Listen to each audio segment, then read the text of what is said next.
Mga alaga ko, ganito sila gumawa ng tanghulo. Yan, nilalagay mo na sa freezer.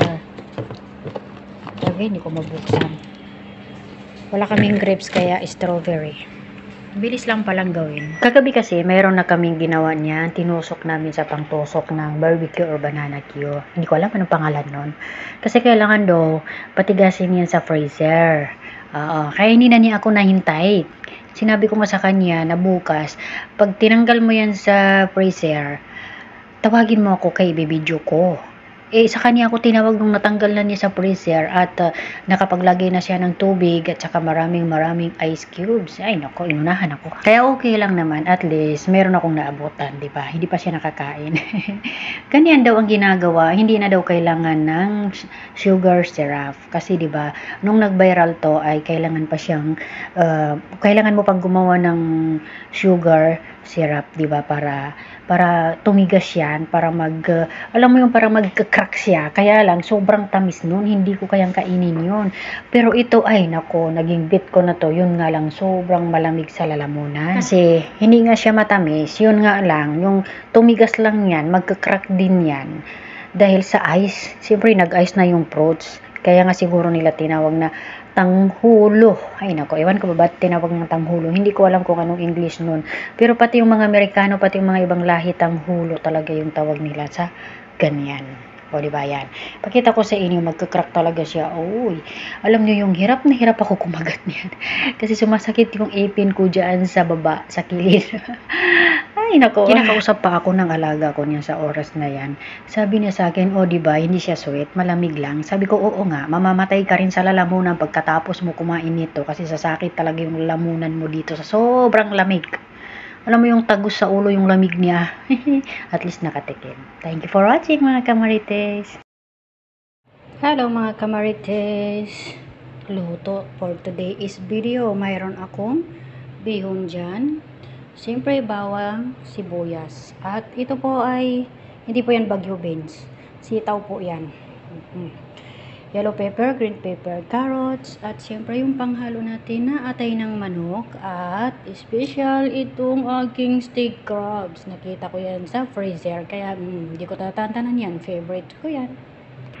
Mainit na yung aking kalan, kaya simulan na natin magluto mga kamarites. Samahan niyo ko. At siyempre, tulad ng dati, halo-halo hanggang sa lumabas yung aroma niya. Naging mabango na. Diba? Mas masarap kung magbo-brown yung bawang at sibuyas. At okay na siya, parang lumabas na yung aroma niya, at ilagay ko na itong atay ng manok. Lutuin ko lang yan ng mga 5 minutes. Medyo may ice pa kasi siya, kaya kailangan ko talaga siyang halo-haluin para siyempre balik-balik pa rin para mag-init at lumabas yung tubig-tubig niya kasi may ice pa.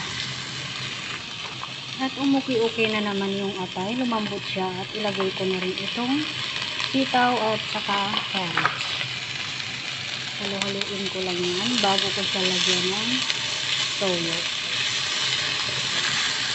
Naglagay din ako ng kalahating chicken cubes. And then black pepper. At dahon ng laurel at saka buo-buong black pepper. Masarap yan sa pansit. Sa mga noodles. At siyempre maglalagay na ako ng sarili ko. Ay, toyo pala. Uy, tumalsik doon. Dinagdagan ko siya ng toyo kasi nilagyan ko ng kaunting tubig. Kumukulo na. At dahil wala tayong repolyo, ito na lang ang ilalagay ko.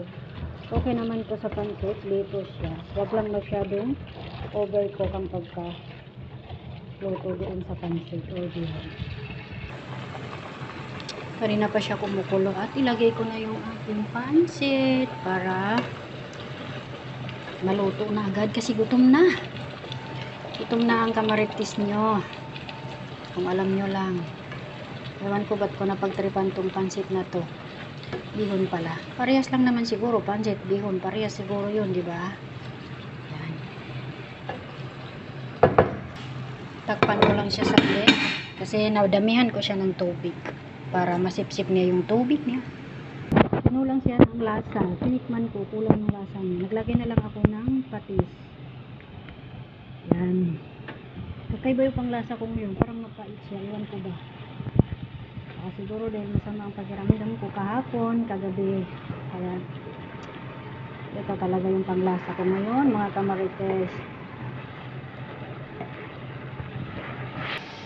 Siyempre, ilagay ko na tong bell pepper ko. Kasi parang nauubusan na siya ng tubig.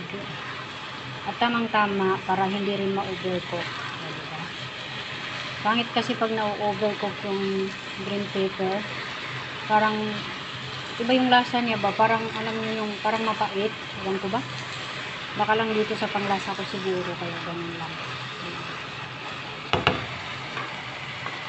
At saka ko na rin itong ilalagay itong crab stick ko. Wow. Napakasarap niyan. Malasang malasa siya. Halo ko lang kunti. Isabay ko na rin itong yan. Para hindi rin ma-overcook kasi naubusan ng tubig. Hinaan ko ng apoy. Number 1. Yan. Okay. Matatakam na ako. Parang gutom na. Gutom na talaga ako, mga kamarites. Parang masusunog na.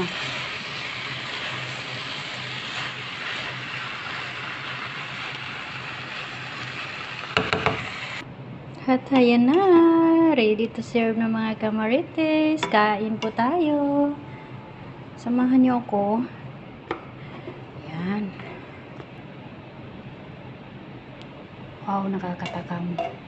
Nakalimutan ko siya lagyan ng ng shrimp, hipon. Sige lang, sa next na lang ulit.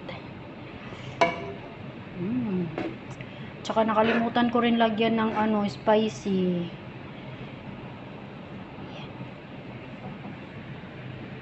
Parang bata lang, no? Parang bata. Nakalimutan. Ang inarte-inarte. Yan. Samahan niyo ako mga kamarites. Kuha rin kayo ng plato niyo. Sabay-sabay tayo kumain. Lunch na po ito. Kain po mga kamarites. Siyempre with bread yan. Kain tayo. Ayoko muna mag-rice. Bye-bye. Kain muna ako kamarites. Thank you for watching.